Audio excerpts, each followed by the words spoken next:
Oke teman-teman, kita tidak akan berlama-lama lagi, kita akan segera dengarkan, kita akan sambut Ibu Sunida. Selamat malam Ibu. Selamat malam Bapak Yusuf Manubulu. Apa kabar? Apa kabar biasa. Ibu? Luar biasa. Haleluya. Ya, ya, puji Tuhan. Iya, amin, amin, amin. Amin, ya, luar biasa. Terima kasih sama Ya, Bapak. ya. Saya diberi kesempatan untuk bersaksi di mana saya mengalami baik Ibu. Ya, terus, kita juga terima kasih Ibu Sunida. Ya, Kami juga terima kasih Ibu juga bermurah hati mau hadir untuk berbagi kepada teman-teman dan perjalanan hidup Ibu di dalam karya Roh Kudus, di dalam jamahan Roh Kudus, di dalam hal-hal yang supranatural. Ibu bisa ceritakan kepada kami semua dan itu akan menjadi berkat yang luar biasa untuk membawa banyak orang lebih dekat kepada Tuhan. Oke Ibu, waktu dan tempat saya serahkan kepada Ibu untuk sampaikan secara lengkap apa yang telah Tuhan Yesus kerjakan di dalam kehidupan Ibu. Dimulai dari latar belakang saat Ibu masih kecil. Oke, silakan Ibu. Ya, terima kasih Pak. Saya di sini mau menceritakan dalam pengalaman saya, kenapa saya jadi Kristen. Perjalanan saya sangat panjang gitu ya. Pada waktu itu saya tidak pernah nggak pernah mimpi dalam kekristenan itu. Menurut saya itu tidak benar gitu ya, karena di kampung saya pertama-tama saya mau menyapa di mana saya asal usul saya orang Jawa, khususnya Brebes. Saya Desa Lamaran, Kecamatan Sitanggal, Kecamatan Larangan, Kabupaten Brebes. Saya di sini saya mau menyaksikan cinta kasih Tuhan yang begitu luar biasa terhadap saya. Pada waktu saya tidak pernah jadi Kristen itu, saya tidak pernah mimpi sama sekali, karena menurut saya kekristenan itu bagi saya orang yang sangat bodoh gitu ya, karena hanya saya keluarga dari Muslim, keluarga dari Muslim, latar belakang saya Muslim, semua saya saat ini yang ada di kampung itu semuanya Muslim. Saya sekolah di madrasah, cuman hanya 4 tahun. Saya memang orang yang orang tua tidak mampu. Orang tua saya punya anak itu banyak, 12 gitu ya. Saya anak yang paling tengah. Akhirnya kenapa sampai putus?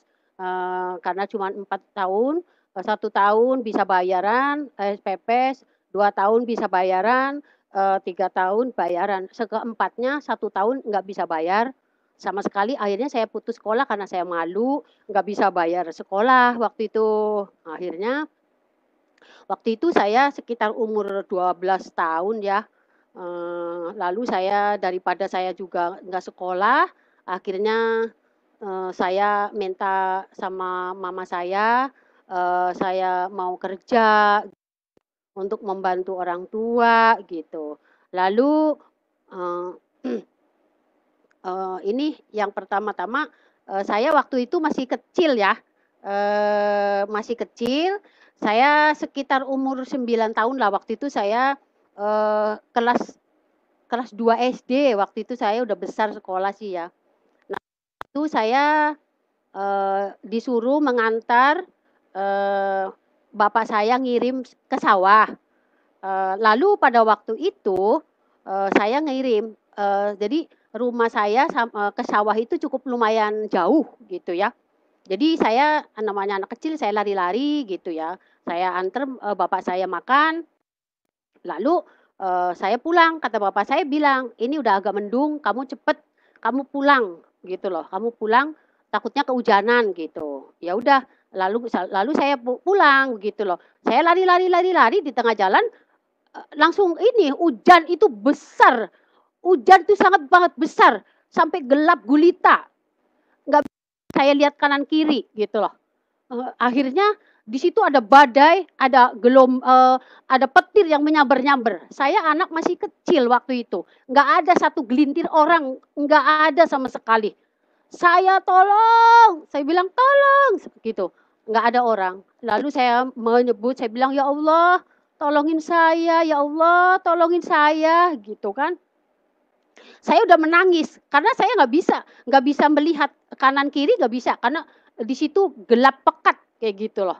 Lalu karena saya sudah ketakutan yang sangat hebat, yang saya rasakan pada saat itu mati pokoknya.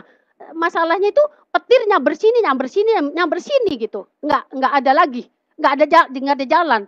Pokoknya matilah saya gitu loh. Tapi pada saat itu saya bilang, ya Allah tolongin saya gituin. Lalu ada suara di atas, suara dia bilang, anakku jangan takut, aku melindungi kamu, jangan takut. Lalu saya menoleh ke atas, itu orangnya itu ya, dia sedang begini, dia itu di atas awan.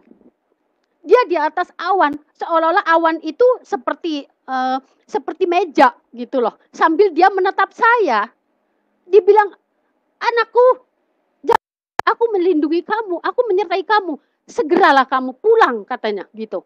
Lalu 5 menit kemudian saya udah melihat, wah kok ada suara yang jangan takut gitu. Lalu saya melihat itu orangnya pakai jubah merah ati sama selendangnya warna biru gitu ya. Saya sebelumnya. Saya nggak tahu sama sekali. Yang namanya Tuhan Yesus pun saya nggak tahu. Dengar orang Kristen pun saya nggak tahu gitu loh. Karena saya memang orang udik, orang yang belum pengalaman, belum tahu apa-apa gitu loh.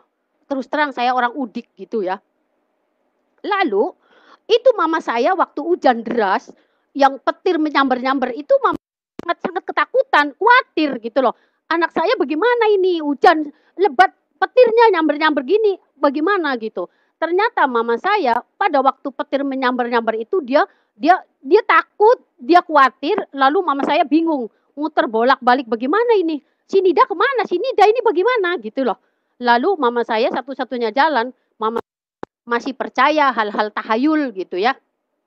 Dia ngambil batu, dia dibuntel buntel ke kain gitu. Kan kalau di kampung kan orang Jawa kan pakainya kain ya. Kain panjang, lalu ada ujungnya, diikat, dia ngambil, terus dia bilang begini, saya nggak buntel batu ini, tapi saya buntel anakku si Nida gitu, supaya dia selamat katanya, dia bilang begitu. Lalu saya segera beranjak, saya pulang gitu loh.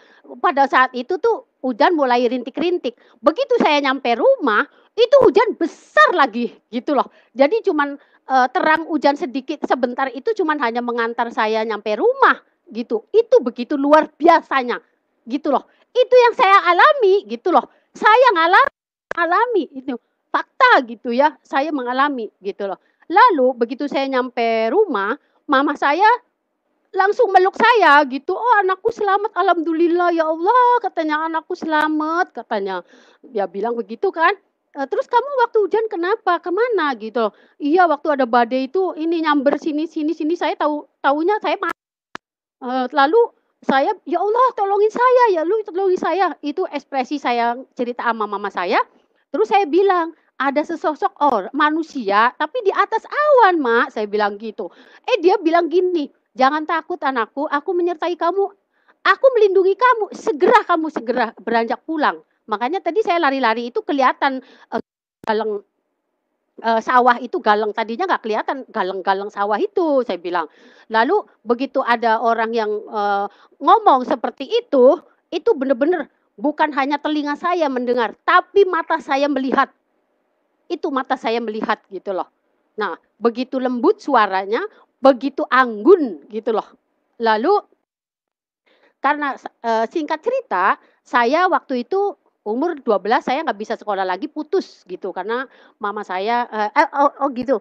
Mama saya bilang, "Oh berarti, kamu dilindungin malaikat," gitu. "Itu memang malaikat," katanya bilang, "karena kamu kan masih di bawah umur lah," katanya gitu.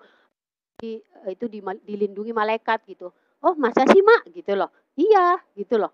Wah, saya jadi mulai berkobar, mulai iman saya menyala-nyala gitu, bahwa hanya seorang saya ini loh, saya ini nggak ada apa-apanya gitu loh.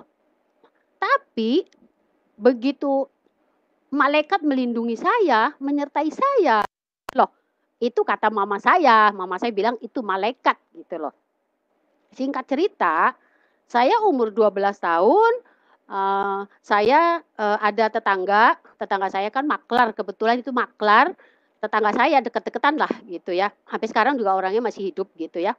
Dia bilang gini, eee, Wak Karni," namanya Karni, "itu si Nida mau nggak kerja?" Gitu loh, "Cuma momong anak doang kok," gitu, "nggak ngapa-ngapain," gitu loh, "gajinya 12.000," gitu, "Ya udah yang penting saya nggak mau tahu, taunya kamu ya pulang atau balik ya, pokoknya saya taunya kamu." "Iya tenang aja," katanya dia bilang begitu.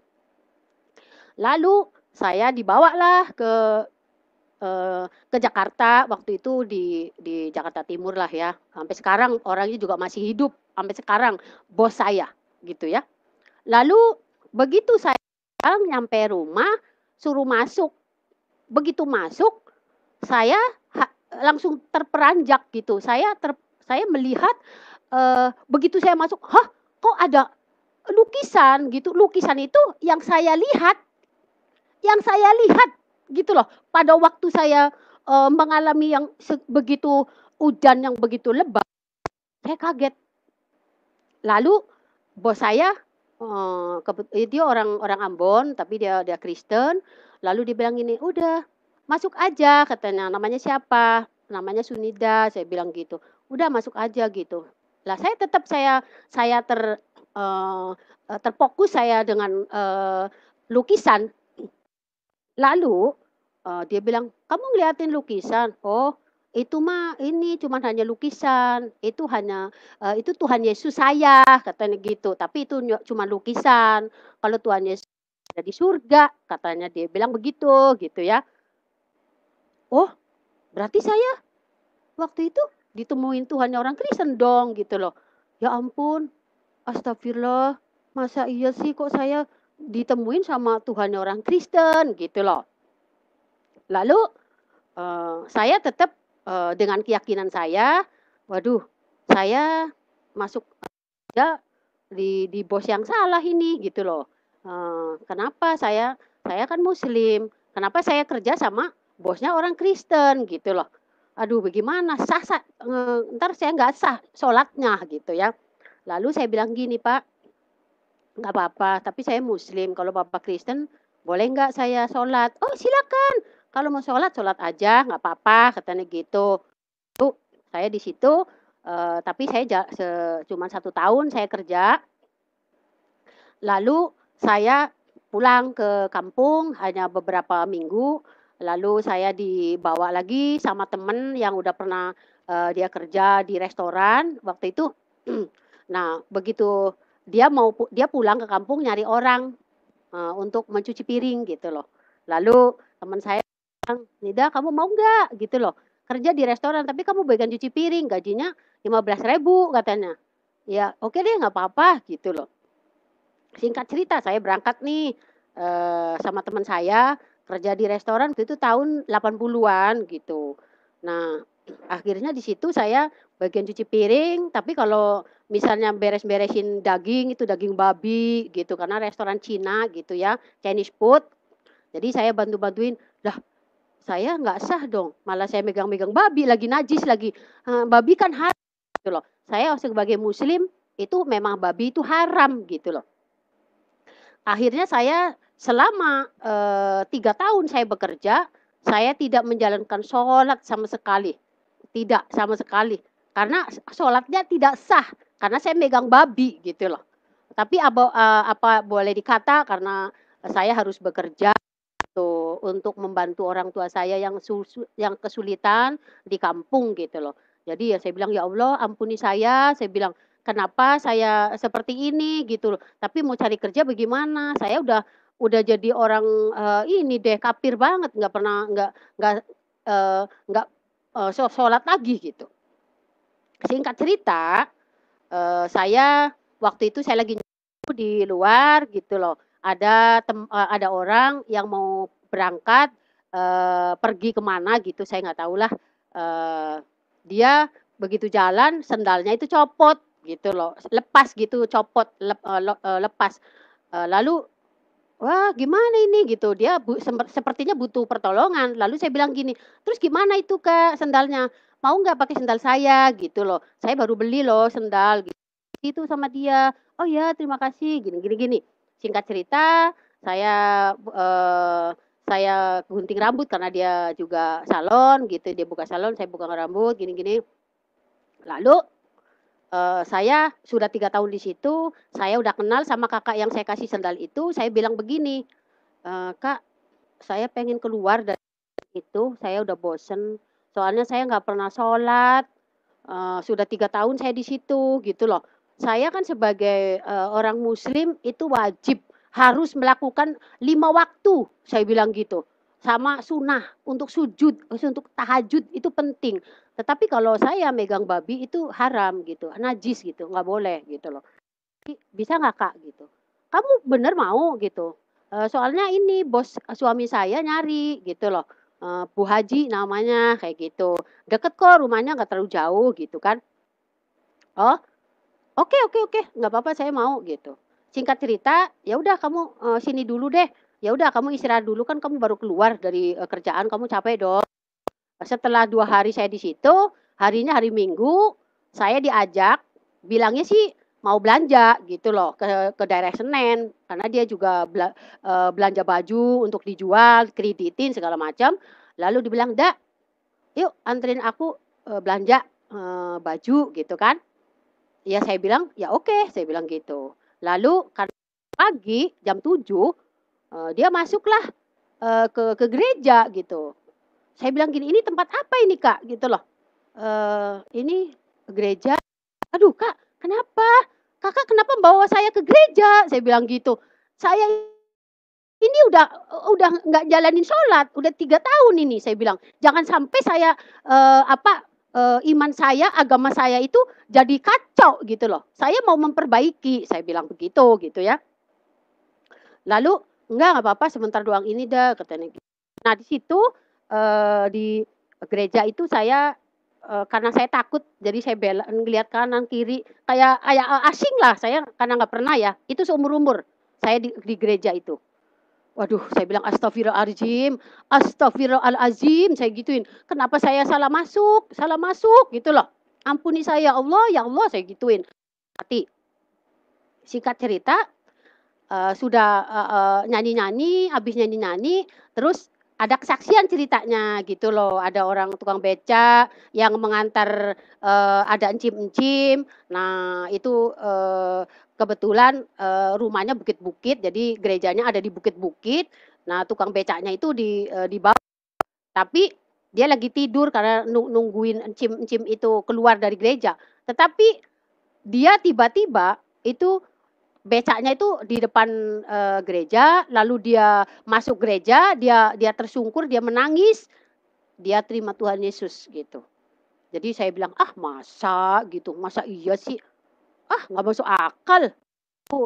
Cara cara, pikir saya gitu lah, dulu saya kagak tahu, kagak ngerti, saya pun tidak mau. Saya tidak mau, bener saya tidak mau, gitu. Lalu singkat cerita, sudah saya masuk, eee dimasukin yang di Bu Haji itu, saya masuk kerja di situ, selama pun saya di situ. Lalu singkat cerita, saya dibawa sama bos saya di Palembang karena saya suruh ngurus, makanannya sama cuciannya gitu, karena ada tugas di Palembang waktu itu. Lalu saya di sana 2 minggu, saya dapatlah, jodoh gitu ya, dapat jodoh, tapi dia, bukan orang muslim gitu loh. Nah, dia orang Bangka, Pangkal Pinang, gitu loh. Tapi dia memang, Konghucu lah, ya. Lalu, dia suka sama saya. Tapi karena dia bukan muslim, saya bilang saya nggak mau. Kalau bukan muslim yang jadi suami saya harus muslim gitu. Saya nggak mau gitu loh. Takutnya kalau agama lain pasti saya nanti dibawa. Saya nggak mau. Selain Islam saya nggak mau. Selain muslim saya nggak mau gitu. Pokoknya saya harus muslim, saya gituin. Pokoknya itulah kuat ini saya gitu ya. Lalu singkat cerita dia mau masuk agama saya, muslim. Lalu saya menikah di daerah Jakarta Utara. Saya menikah sama dia. Ya kurang lebih kuranglah lebih 1 tahun lebih. Di situ suami saya diambil orang gitu, direbut sama perempuan gitu loh. Akhirnya saya juga bagaimana nggak bisa berbuat apa-apa gitu ya. Lalu saya ya udah berserahlah. Kalau memang itu jodoh saya ya saya terima, kalau enggak ya ya sudah gitu kan. Lalu singkat cerita saya bilang pilih dia apa pilih saya bilang. Lalu dia pilih perempuan itu. Ya sudah oke nggak apa-apa saya bilang gitu. Nah, walaupun hati saya ikhlas, tapi hati kecil bisa terima karena saya merasa dihianati gitu, seenaknya gitu. Padahal mendapatkannya agak sulit gitu loh, tapi kok semudah itu gitu ya. Singkat cerita saya dapatlah talak 1 saya, dapat talak 1. Di situ saya hidup saya, hati saya, jiwa saya oleng. Oleng. Nggak punya harapan, nggak punya tujuan hidup. Akhirnya saya bingung harus kemana, harus bagaimana.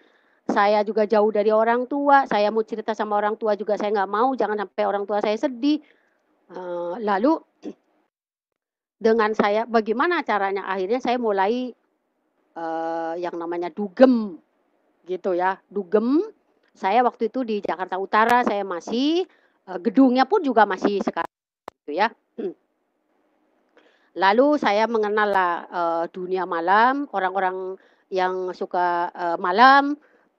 Lalu saya sering diskusi, sering ngobrol, lalu dia menjurumuskan saya, "Ada, kalau kamu mau happy, mau bahagia, turutin saya," gitu loh. "Apa?" gitu loh. "Coba aja," gitu loh. "Kamu kan punya duit," gitu loh.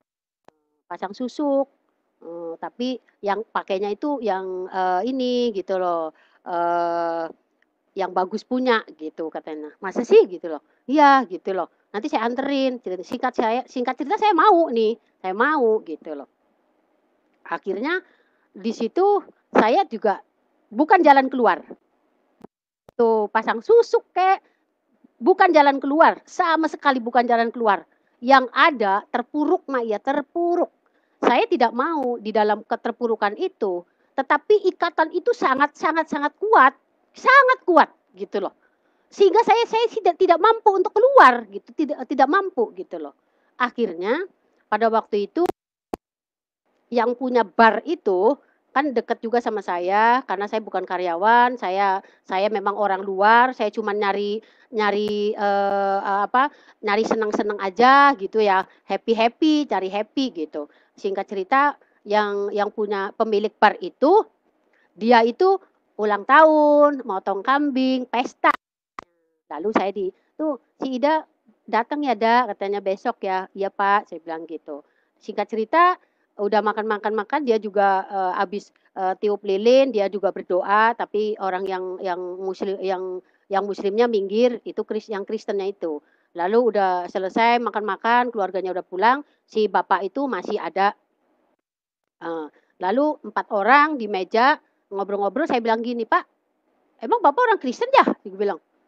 "Iya, Da," katanya gitu. "Kenapa Bapak Kristen?" Saya bilang gitu. "Iya, saya Tuhan Yesus tuh satu-satunya harapan saya, tidak ada di dunia ini. Hanya Yesus yang sanggup menolong saya. Saya bisa begini, Da," katanya. "Itu karena Tuhan Yesus. Selain Tuhan." Dia bilang begitu. "Ah, masa sih, Pak?" "Iya, Tuhan Yesus itu dahsyat. Tuhan Yesus luar biasa menolong saya. Saya dari nol hidup saya, tapi saya bisa begini. Karena saya setiap pagi lutut, saya minta Tuhan Yesus pimpin saya. Saya dulu saya hanya dari, Ambon, saya datang ke Jakarta, saya membawa 2 anak masih kecil-kecil, saya juga nggak punya apa-apa sama katanya. Lalu, saya bermodal sepeda ontel katanya. Tapi saya memang selalu mau, saya berlutut, saya minta pertolongan Tuhan. Tuhan diberikan keajaiban. Saya waktu itu, dia itu bapak itu adiknya itu apa namanya tuh, di Priuk gitu ya, di pelabuhan Priuk yang besar gitu loh. Nah, singkat cerita dia di situ berapa tahun, akhirnya dia dijadiin kepala pelabuhan di situ, sehingga dia, berkembang, dia bisa ini, bisa itulah, sehingga dia jadi orang kaya gitu. Tapi kekayaan itu dia juga bukan bangga karena hidup dia, karena kehebatan dia, tetapi dia bilang, "Ini semua oleh karena kemuliaan Tuhan. Itu berkat dari Tuhan," katanya. "Hah? Masa?" "Iya, Tuhan saya hebat. Tidak ada bandingannya, hanya Tuhan yang hebat," katanya. Di situ saya mulai goncang iman saya, goncang, luar biasa goncang. Lalu di situ saya benar-benar keterpurukan yang begitu luar biasa. Di situ saya melawan diri saya pulang, saya sholat tahajud gitu. Waktu itu saya pulang jam 9, lalu tidur, habis tidur saya sekitar jam 1 saya bangun, saya wudhu, saya sholat tahajud gitu ya. Sholat tahajud, habis sholat zikir. Habis zikir saya, sholat lagi, saya mengaji gitu loh. Tapi tidak ada apa-apa, tidak mendapatkan apa-apa sama sekali. Tidak ada damai sejahtera, tidak sekali. Yang ada malahan seperti saya itu kayak di apa ya, kayak nggendong sesuatu gitu dalam tubuh saya yang begitu beban berat gitu loh. Nggak bisa lepas gitu loh. Lalu saya ingat kata-kata bapak itu. Saya akhirnya langsung mukena saya buka, lalu langsung saya lempar, saya berdoa dengan cara saya sendiri. Saya bilang begini, kalau memang Tuhan orang Kristen hebat, kalau memang Tuhan orang Kristen memang berkuasa, saya minta bukti saat ini juga. Saya bilang, saya mau terima Tuhan Yesus. Saya bilang, Tuhan orang Kristen itu. Saya bilang gitu kan. Saat itu juga ruangan yang saya tahajud itu, ruangannya itu langsung sinar itu memancar dari atas jeprek gitu kan. Lalu apa yang terjadi? Saya rohnya diangkat.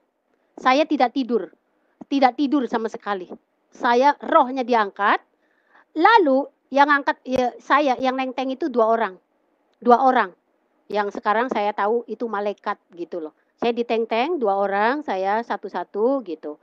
Lalu saya diangkat ke atas, itu sinar begitu luar biasa, sehingga saya diangkat, saya nunduk begini, saya bilang, "Ampuni saya Tuhan," saya bilang gitu. "Ampuni saya Tuhan," saya bilang. Dia bicara begini, "Kenapa kamu mengeraskan hati? Selama ini saya selalu di hati kamu, tapi kamu tidak pernah membuka," gitu loh. "Ya ampuni saya," "ampuni saya," saya bilang. Saya tidak menetap wajah aslinya, tetapi saya melihat cuman hanya setengah saja. Karena sinar kemuliaan itu sangat luar biasa. Dia duduk di tahta yang begitu bagus gitu loh. Pokoknya saya tidak layak, saya tidak ada apa-apanya. Pokoknya dia adalah Tuan di atas segala tuan. Saya aja biasa kerja, saya punya tuan. Di dunia aja saya harus hormat, harus sopan. Ini saya mengenal Tuhan di atas segala tuan, yaitu Tuhan Yesus gitu loh. Lalu saya, "Ya Tuhan," saya bilang, "saat ini saya menerima Engkau," saya bilang. Mau, saya bilang, "Mau," saya bilang. "Ya sudah, sekarang saya terima kamu, kamu juga terima saya. Jangan khawatir. Tapi kamu masih ada tugas, saya beri tugas buat kamu." "Apa?" Nah, yang saya lagi berlutut di situ, di depannya itu, tahta, dan yang duduk di situ tuh bersinar kemuliaan yang bagus yang begitu indah, tapi saya sempat menoleh ke kanan, ke kiri gitu ya. Saya lihat ke kanan seperti, ini, eee, tanah, lapangan yang luas tapi rumputnya hijau. Terus ada pohon yang bagus-bagus rimbun kayak gitu. Sebelah ke kiri juga sama gitu loh. Ada jalan gitu, jalannya sih nggak terlalu lebar gitu ya, kecil, tapi bagus gitu loh. Lalu lalu dia bilang begini, "Kamu masih saya kasih tugas buat kamu. Kamu harus menolong orang itu." Wah, orang itu? Itu, mabok lah. Saya bilang, "Itu orang mabok masa saya harus ini dia?" Gitu kan. "Enggak, kamu harus jadi penolong buat dia," katanya. Ya sudahlah kayak gitu. Begitu habis ngomong begitu, tiba-tiba saya ini roh saya dikembaliin lagi.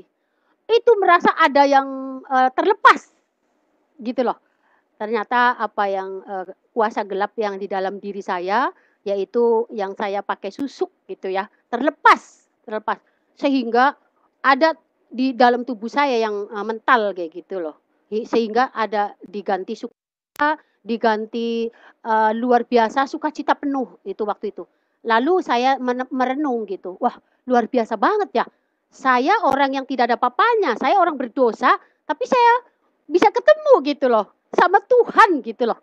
Sungguh luar biasa gitu loh. Di situ, eee, maksudnya siapa gitu, ini saya harus menolong gitu ya. Ternyata saudara, saya menerima Tuhan Yesus, saat itu juga saya sudah komitmen, saya sudah bulat hati saya. Siapapun yang menentang saya tidak tawar-menawar lagi, udah harga mati.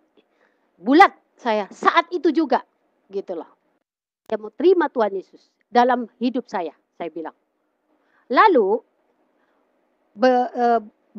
hari berikutnya ada temen, beli celana lepis, dia bilang gini, "Dak, tolong dong, saya beli celana lepis tapi harus dipermak." "Oh, itu di sebelah saya, kontrakan saya itu ada tukang jahit loh," gitu loh, katanya gitu. "Tolongin ya," katanya. Iya. Lalu saya datang tuh karena rumahnya nggak terlalu jauh, sebelahan gitu loh. Saya bilang, "Assalamualaikum," saya bilang gitu kan. Ya saya kan menghargai namanya dia tuan rumahnya kan orang muslim gitu ya. Saya juga belum paham lah saat itu doang saya baru nerima Tuhan Yesus gitu ya. Lalu yang keluar siapa? Yang keluar ternyata yang di dalam penglihatan itu. Saya kaget, "Hah? Nggak salah ini?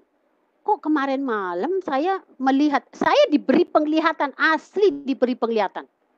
Diberi penglihatan orangnya seperti ini. Apa maksudnya?" Gitulah. Saya bertanya-tanya, "Apa maksudnya? Masa saya harus menolong dia?" Tapi di dalam penglihatan dia lagi sempoyongan kayak orang mabok. Tetapi saya ngelihat dia baik-baik aja, nggak ada masalah gitu loh. Kenapa saya harus menolong dia? Apa maksudnya gitu kan?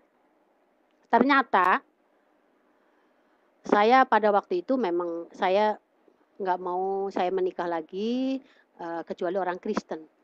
Kalau saya lagi harus orang Kristen.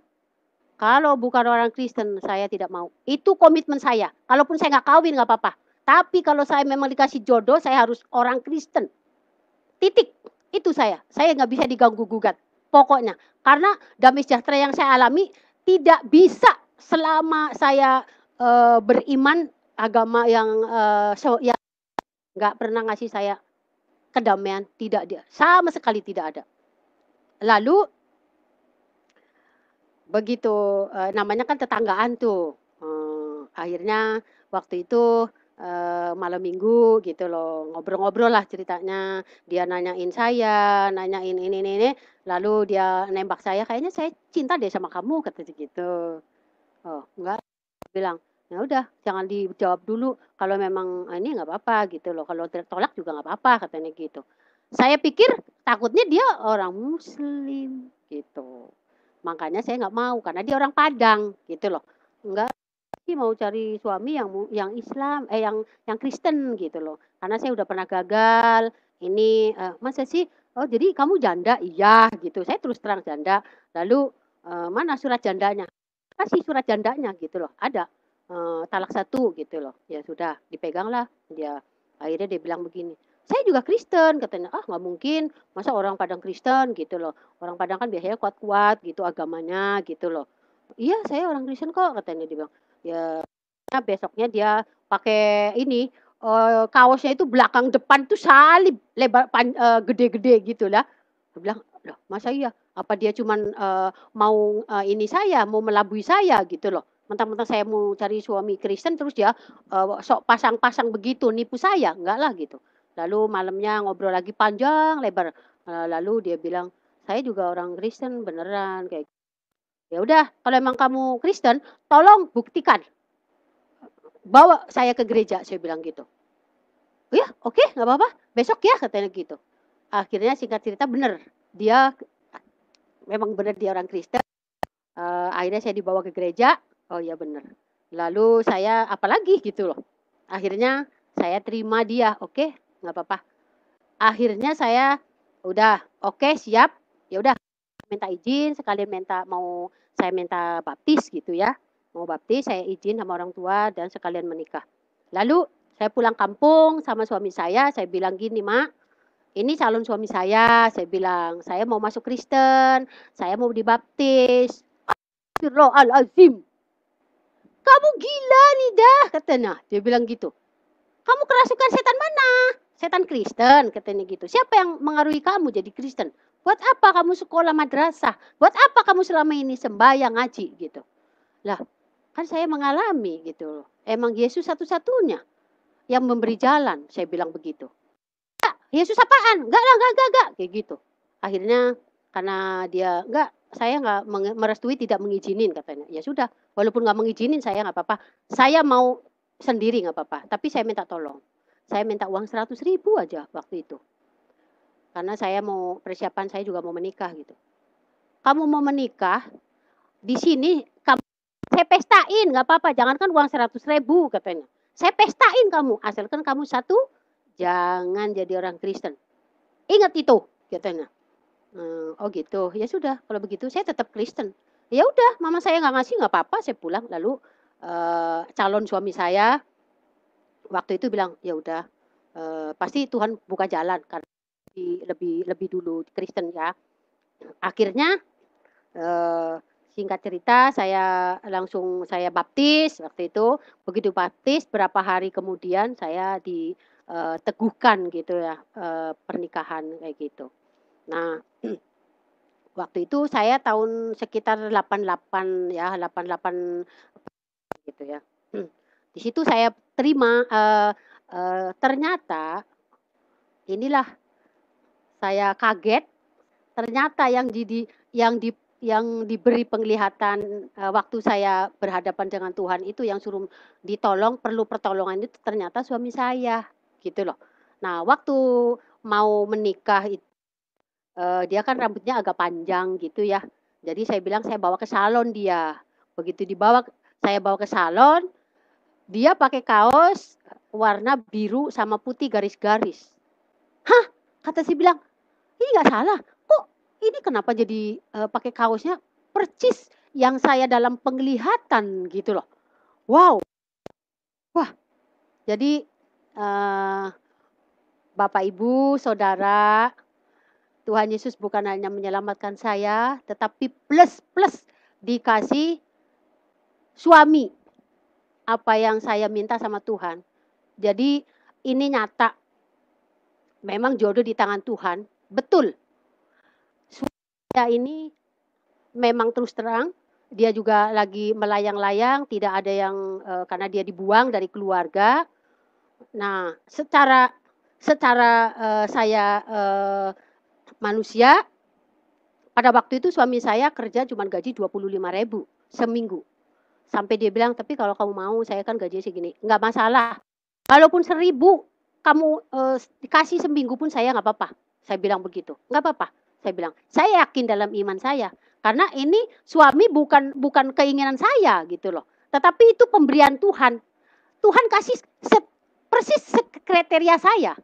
Orangnya ganteng, tinggi, itulah kriteria saya, yang berkumis gitu kan, gitu loh. Jadi saya bersyukur Sehingga saya mengalami, berumah tangga dengan suami saya gitu loh, sudah 32 tahun. Nah, waktu saya baru menikah, sudah jalan 3 tahun, saya punya anak, 2 tahun waktu itu, umur 2 tahun saya ngontrak. Nah, waktu itu, suami saya, kepercayaan sama saya, waktu itu duit itu yang, sudah dikumpulin rencana mau beli TV, ternyata hilang gitu ya. Saya katakan hilang, saya katakan iya di atas iya, tidak di atas tidak. Tapi suami saya tetap nggak bisa terima. Lalu suami saya bilang, "Kalau kamu nggak percaya kalau kamu nggak jujur sama saya tinggalin kamu." Saya bilang, "Ya saya harus ngomong apa? Emang ini memang hilang," saya bilang gitu. Singkat cerita dia pergi loh, ninggalin saya. Dengan anak saya masih kecil, nggak punya apa-apa, nggak ninggalin uang sama sekali gitu loh, karena uang itu hilang, gitu loh. Suami saya pergi, 1 jam kemudian itu, langit itu hujan, nangis gitu loh, nangis. Geledeknya juga begitu besar gitu loh. Saya sedih, karena saya tuh cuman sama anak, nggak ada saudara, nggak ada siapa-siapa, nggak ada yang bisa untuk curhat, saya sedih gitu kan. Lalu saya, merenung gitu ya, merenung, bagaimana ini gitu kan ya, sempat ada kekhawatiran gitu ya. Lalu saya sedih, apa yang harus aku lakukan? Suami udah nggak percaya sama saya. Singkat cerita, suami saya, saya lagi, sedih, lagi menangis gitu ya, di tempat tidur sambil melamun, lalu firman Tuhan datang.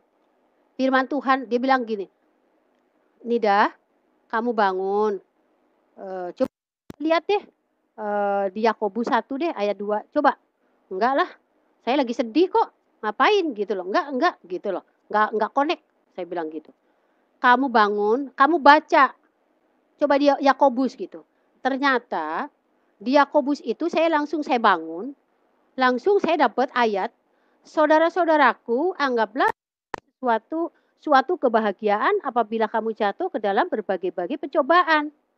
Sebab kamu tahu bahwa ujian terhadap imanmu itu menghasilkan ketekunan." Di situ saya bilang, saya mikir, "Kok saya lagi sedih kenapa suruh bahagia?" gitu loh. "Kok lagi sedih, kenapa saya disuruh bahagia?" gitu ya. Lalu di situ Roh Kudus menerangi saya, artinya kamu sedih, kamu benar, kamu nggak usah takut, nggak usah sedih, gitu loh. Jadi ini anggaplah sebagai suatu, eee, pencobaan, tapi itu akan menghasilkan buah, akan menghasilkan tahan uji, gitu ya. Di situ saya mengimani, saya ada kesempatan, ya sudah, akhirnya saya berdoa, habis berdoa saya tidur, saya serahin hari esok Tuhan, saya bilang, singkat cerita saya harus bagaimana, saya kasih hikmat sama Tuhan, barang-barang saya suruh dijualin semuanya, waktu itu, dapatlah, 140.000 waktu itu barang-barang saya jualin, lalu saya putuskan saya pulang, ke kampung anak saya mau menyelesaikan, masalah dengan suami saya. Lalu saya karena udah nggak punya kontrakan, lalu saya punya temen, yang satu gereja, saya numpang di rumah dia. Pas malam Minggu, saya cerita begini-begini, Pak Daud begini-begini gitu. Ya udah nggak apa-apa, kita doa. Saya doa, besok ke gereja. Habis pulang gereja, dia bilang, "Dak, mau ke anaknya," gitu ya. Eee, "Saya mau ke tempat, Pak Daud gitu loh di, sono, di tempat bosnya gitu loh, mau menyelesaikan gitu loh, maunya bagaimana," kayak gitu. Nah, tiba-tiba Roh Kudus, eee, tuh, Roh Kudus langsung membalikan, padahal saya ingat, lupa-lupa ingat rumahnya waktu itu. Lalu pas dibelokkan itu di tempat, yang dokter itu, yang suami saya melalui, dokter itulah suami saya jadi bertobat gitu loh. Nah, dia kan apa yang dia bicara, diomongin kan dia nurut gitu, karena dia mengagumi dan dia juga kakak rohani dia gitu loh. Saya nyampe situ, begitu nyampe situ, saya cerita nih begini-begini, Pak Daud begini gini gini gitu. "Oh si Ali begitu, sekarang begini aja, ini saya nitip surat ya, kamu ke sana ke tempat si Ali," katanya. Udah sana. Ceritanya udah saya dikasih surat, saya langsung berangkat ke sana, dia juga bilang, "Mau ngapain kamu?" Gitu loh, "Mau ngapain?" "Saya udah nggak mau sama kamu," katanya. "Enggak, saya cuman mau nganterin surat aja kok," saya bilang gitu. Udah singkat cerita akhirnya ternyata dia suruh dateng gitu loh. Hari itu juga sore gitu suruh dateng nasehatin. Lalu udah nasehatin, akhirnya besoknya saya juga disuruh datang, dia juga datang. Akhirnya amplop, akhirnya berdoa di situ, dia juga dinasehatin, "Ali, kalau ada masalah kamu jangan keluar dari rumah, jangan jangan, menghindar," gitu. Itu tidak akan menyelesaikan masalah, justru itu akan memperkeruh masalah. Kalau ada masalah selesaikan dengan baik gitu loh. Sekarang, saya doakan kamu gitu, saya berdoa, dia menangis, saya menangis, saya disatukan kembali gitu ya. Akhirnya saya bisa rukun kembali sampai sampai detik ini. Saya bahagia gitu ya sama suami. Akhirnya, tahun, kemarin 2000, eee, saya di waktu tahun 2018 kemarin, akhirnya, suami saya, di penjara karena Facebook dia, me membalas membalas dengan cara, iman Kristen lah, meluruskan gitu ya, ceritanya gitu, debat di Facebook kayak begitu. Tetapi ternyata dia jadi, ini, jadi bulan-bulan ormas, dia singkat cerita dia, divonis gitu loh, terus dia juga dipenjarakan gitu loh. Tetapi itu bukan, berakhir di situ saja gitu ya, masih, cerita gitu. Tetapi suami saya justru di dalam penjara itu dia belajar, sampai dia khatam firman Tuhan, dia sekolah gitu. Lalu saya sedih ya secara manusia karena kalau suami saya sedih, saya sedih. Bagi saya suami saya itu garwo, sigarane nyowo, belahan hati, belahan jiwa saya. Jadi kalau suami saya, eee, nggak bahagia, saya juga nggak bahagia gitu ya. Tapi saya setiap, minggu, setiap hari Kamis eee, saya besuk, saya kasih kekuatan, kita saling menguatkan gitu. Sehingga suami saya bilang gini, "Nida, kamu nggak usah sedih, walaupun saya masuk penjara," gitu. Karena benar, nggak usah takut, Paulus aja juga di penjara, Yusuf Yusuf orang benar, orang saleh, itu pun juga di penjara. Kamu nggak jangan jangan kamu merasa malu kalau suamimu masuk penjara. Ingat, saya tidak pernah, melakukan kejahatan, saya hanya meluruskan gitu loh. Tapi kalau memang ini, yang saya, terima seperti ini, ya udah, ternyata buktinya saya begitu masuk masih di Polres, mau nggak bisa. Itu sudah ada, eee, yang namanya pengacara 2 pun nggak bisa gitu. Ini rencana Tuhan gitu. Jadi nggak usah takut kamu ya katanya gitu. Nah di situ saya bener-bener, sedih gitu ya. Waktu itu suami saya di Polres itu sampai selama 4 bulan, itu tidak kena matahari, eee, pucet gitu ya, wajahnya udah kuning, kulitnya udah pada kuning, saya kasihan gitu ya. Saya kalau, besuk saya selalu bawa susu beruang, saya buah, itu saya selalu gitu ya. Saya kasih dia makan supaya dia tetap sehat. "Papa Dede, jaga kesehatan ya," saya bilang. "Nggak usah mikirin saya bilang gitu. Walaupun saya ibaratnya saya juga sedih gitu ya, saya bilang, "Jangan nggak usah mikirin saya bilang gitu. Pada waktu itu saya masih kerja. 4 bulan kemudian saya dikeluarkan dari pekerjaan saya, hilang, sudah hilang semua. Nah, saya hanya punya motor satu-satunya, juga hilang, lenyap semuanya, hilang. Udah suami masuk penjara, saya hilang pekerjaan. Itu begitu rumit, begitu luar biasa. Kalau bukan Tuhan yang memberikan, hikmat kepada saya, kekuatan sama saya, tidak mungkin tidak mungkin sama sekali.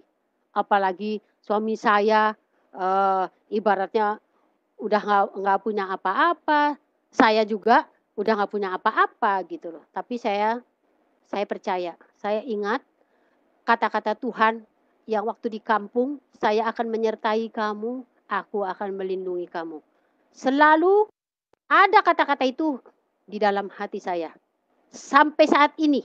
Jadi kalau saya mengalami berbagai-bagai pencobaan, masalah, saya tidak takut. Saya serahin sama Tuhan. Saya percaya, saya akan jadi pemenang. Saya percaya. Lalu saya justru ditinggalin suami masuk penjara, saya hilang pekerjaan. Di situ saya makin kuat di dalam iman. Saya ada waktu buat puasa, saya banyak waktu buat berdoa, baca firman Tuhan gitu ya. Akhirnya saya dapat, saya berdoa, saya selalu mencucurkan air mata gitu. Saya kalau kangen sama suami gitu ya, biasa curhat sama suami, saya sendiri begitu loh.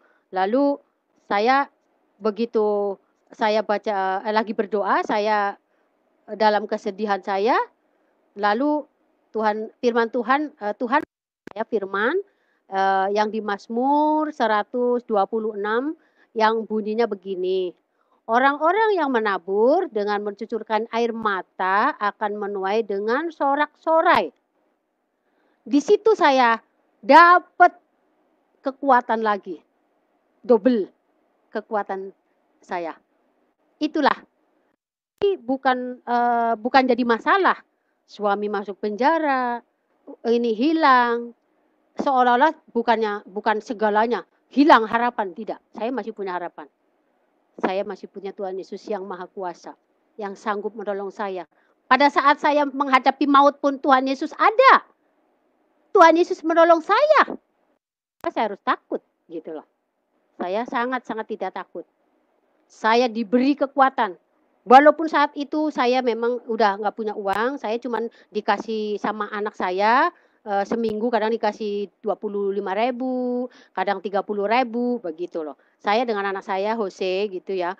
Akhirnya di situ saya sama anak saya puasa setiap hari selama 1 bulan lebih lah. Saya puasa, saya serahin hidup saya kepada Tuhan. Saya percaya keadaan ini tidak akan selamanya, saya bilang.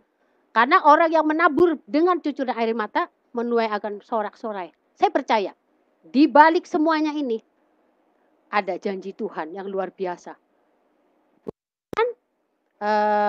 Saya ini benar-benar mengalami yang begitu luar biasa dalam hidup saya. Dan saya tetap bahwa Yesus satu-satunya dalam hidup saya. Bagi saya Yesus itu harga mati buat saya. Satu-satunya.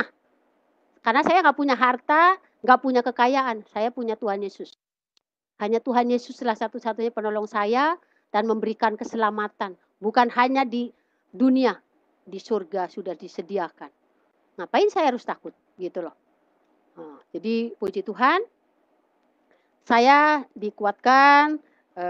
Semoga dalam kesaksian saya ini juga boleh menjadi berkat bagi saudara-saudara yang Muslim, juga teman-teman saya. Apabila teman-teman saya juga menonton dengan kesaksian saya, marilah buka hati, jangan mengeraskan hati, buka hati, terima, percaya hanya Tuhan Yesus yang sanggup menolong, memberikan kelegaan. Karena Tuhan Yesus berkata, marilah yang letih lesu dan berbeban berat. Marilah datang kepadaku, karena aku lemah lembut, gitu loh. Saat itu, pada waktu itu saya memang letih lesu, beban berat.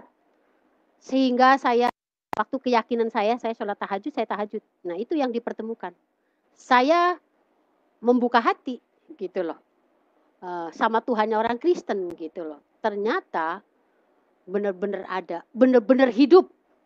Itu benar hidup, saya mengalami benar. Jadi saudara, teman-teman, baik yang seiman, yang Kristen, dimanapun berada, yang menonton channel ini, semoga menjadi berkat apabila saudara mengalami kegoncangan iman, baik keuangan, ekonomi, rumah tangga, apapun, apalagi ini negara kita lagi kurang baik ya, apalagi pandemik, sulit cari cari kerja. Tetapi jangan khawatir, eee, kita punya Tuhan Yesus, segala-galanya. Karena Yesus satu-satunya yang memberikan hidup. Pada saat saya letih lesu, Tuhan Yesus mau menjamah saya terima Tuhan Yesus. Dan supaya, kesaksian ini, bermanfaat juga buat, saudara-saudara, sehingga saudara benar-benar membuka hati percaya kalau, punya masalah, beban yang berat, jangan lari kepada dukun, jangan lari kepada orang-orang pintar, jangan lari kepada apa yang pernah saya lakukan, yang, saya pasang susuk, untuk happy, untuk bahagia, itu bohong, bohong. Tidak, sama sekali, tidak. Hanya terpuruk, karena itu iblis. Iblis itu penipu besar. Saya ngalami gitu, saya ngalami. Karena, iblis hanya kelihatan saja, wah hebat gitu loh. Tapi padahal itu mengikat, membinasakan. Tetapi Yesus datang memberikan hidup, bahkan hidup dalam kelimpahan. Itulah kenapa saya bisa beralih keyakinan, dengan keyakinan yang lama sama sekarang, saya sudah komitmen dengan suami saya untuk tetap memegang teguh dalam iman Kristen saya kepada Tuhan Yesus, satu-satunya. Nah, pada waktu saya dengan suami, waktu suami saya di penjara, juga kita saling menguatkan sehingga, teleponan kayak gitu ya kalau malam gitu, teleponan. Begitu teleponan saya bilang, "Papa Dede yang kuat ya, tetap berdoa," saya bilang. "Ya," katanya. Lalu suami saya juga bilang, "Nida, kamu harus bertahan, kamu harus kuat. Ingat garis finish sudah dekat, kita akan menang," katanya. Kita sedang berlari, sedang, lagi memperjuangkan gitu, ibaratnya pertandingan iman gitu loh. Jadi, akhirnya saya bilang, "Iya, saya percaya, saya akan sampai masuk ke garis finish," gitu loh. "Iya, finishnya udah deket, kamu jangan mundur, tetap semangat, kamu kuat," gitu. Jadi saya memang saling, menguatkan gitu ya. Sehingga saya mengalami, begitu, tekanan, masalah dalam rumah tangga, ekonomi, pekerjaan, segala macam. Itu saya mengalami semuanya. Yang pahit getir, manisnya belum. Lalu sekarang apa? Saya benar-benar saya mengalami yang namanya manis, kebahagiaan yang tidak pernah saya dapatkan. Tetapi Yesus memberikan kehidupan dan apa? Sekarang saya jadi, suami saya sudah, jarang, yang inilah, kita sudah saling mengetahui satu dengan yang lain, sehingga suami saya percaya sama saya sekarang, bahwa tetap, saya orang begini aja kamu masih tetap, bertahan gitu loh. Kamu tidak neko-neko, tapi kamu tetap setia mendampingi saya, padahal saya tidak ngasih nafkah sama kamu, 1,5 tahun saya di penjara. Lah, kan saya istri, Tuhan aja saya suruh jadi penolong gitu. Saya menolong, saya bilang begitu. Akhirnya saya, dengan lewat suami saya keluar dari penjara, akhirnya suami saya jadi, percaya, sehingga saya bersatu sampai saat ini, akhirnya berakhirnya dengan kebahagiaan. Saya dengan suami, begitu bahagia, kita menikmati masa tua, anak sudah besar gitu ya. Jadi saya puji Tuhan banget gitu ya, bahwa Tuhan Yesus itu tidak pernah tinggalkan saya. Saya tidak pernah tinggalkan saya. Makanya saya pesan untuk saudara-saudara seiman dimanapun berada, kalau ada masalah, selesaikan, dan libatkan Tuhan Yesus. Tuhan Yesus yang memberikan jalan, tidak ada yang mustahil bagi Tuhan. Seberat apapun masalahnya, seberat apapun yang kita sebagai pemikiran kita manusia itu mustahil, tetapi tidak ada yang mustahil bagi Tuhan. Tuhan Yesus itu dahsyat luar biasa di dalam hidup saya dan suami saya. Jadi puji Tuhan, semoga jadi berkat bagi banyak orang kesaksian saya. Jadi puji Tuhan, saya akhiri dengan kebahagiaan dengan suami saya. Saya baik-baik, saya sehat, dijauhkan dari segala sakit penyakit. Saya percaya dalam perlindungan Tuhan. Kami berdua dalam keadaan sehat dan baik. Puji Tuhan, saya diberi kesempatan saat ini. Puji Tuhan, saya akhiri. Terima kasih. Baik. Untuk Pak Yusuf, saya serahkan ya Pak. Terima kasih, Tuhan Yesus memberkati Pak. Ya, oke. Ibu, terima kasih Ibu Sunida atas kesaksiannya yang begitu luar biasa, yang memberkati banyak orang pada malam hari ini. Bagaimana Ibu dipilih Tuhan sejak dari dalam kandungan, dan Tuhan menyatakan diri kepada Ibu sejak usia 9 tahun, ya, pada saat sedang ada dalam bahaya karena badai petir yang cukup menakutkan. Tuhan Yesus adalah Tuhan yang baik, yang tidak pernah memandang latar belakang dari agama manapun, dari suku manapun, dari ekonomi apapun, dari kondisi apapun, karena Tuhan Yesus sangat mengasihi setiap manusia, dan Dia hadir untuk menyelamatkan. Dia hadir bukan untuk menghakimi. Penghakiman itu nanti, dan penghakiman itu pada saat di akhir, ya, bukan sekarang. Tuhan Yesus saat ini terus menyelamatkan setiap manusia, kecuali sampai waktunya manusia tidak mau mendengarkan kebaikan Tuhan, tidak mau menerima kasih Tuhan, ya apa boleh buat, itu karena pilihan manusia sendiri. Makanya penghakiman itu akan dijatuhkan kepada semua manusia karena keputusan manusia itu sendiri. Dan bagi Bapak Ibu yang diberkati Tuhan, ya silakan bisa mendukung kehidupan daripada Ibu Sunida dan keluarga, karena tadi saya sudah katakan bahwa 2018 terjadi goncangan karena mereka harus menghadapi kenyataan. Dengan menyatakan kebenaran kepada dunia, maka suami dari Ibu Sunida harus dipenjara dan dianggap sebagai penista agama, ya. Jadi, dan pada saat itu juga Ibu Sunida karena urusan terlalu banyak dengan suami, sehingga dipecat juga dari pekerjaan, di PHK, dan kondisi ekonomi pada saat itu sedikit terguncang.